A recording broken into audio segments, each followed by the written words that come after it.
दो कड़ाइए गोले गोले ले बल्ले बल्ले जिंदे वास्ते रवो चौधरी साहब ਇਹ ਗੋਇਆ ਪਕਾ ਕੇ ਤੁਹਾਨੂੰ ਹੀ ਖਾਣਾ ਨਸੀਬ ਹੋਵੇ ਇਹ ਗੋਏ ਤੇ ਮੈਂ ਤੁਹਾਨੂੰ ਸ਼ਵਾਰਮੇ ਬਣਾ ਕੇ ਖਵਾਵਾਂ ਇਹ ਗੋਏ ਤੇ ਤੁਹਾਨੂੰ ਬਾਕਰਖਾਨੀਆਂ ਬਣਾ ਕੇ ਖਵਾਵਾਂ ਇਸ ਗੋਏ ਨੂੰ ਮੈਂ ਤੁਹਾਨੂੰ ਦੇਸੀ ਘਿਓ ਚ ਪਾ ਕੇ ਖਵਾਵਾਂ ਇਹ ਗੋਇਆ ਜਾ ਕੇ ਮੈਂ ਤੁਹਾਡੇ ਮੂੰਹ ਤੇ ਮਲਦੇ ਆ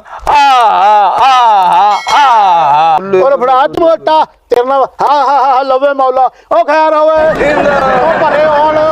ओ वेल फड़ ਆਹਾ ਮੈਂ ਕਿਹਾ ਭੰਡਾ ਹਾਂ ਉਹ ਭੰਡਾ ਮੈਨੂੰ ਲੱਗਦਾ ਤੂੰ ਵੀ ਸਾਡੇ ਵਿੱਚੋਂ ਹੀ ਆ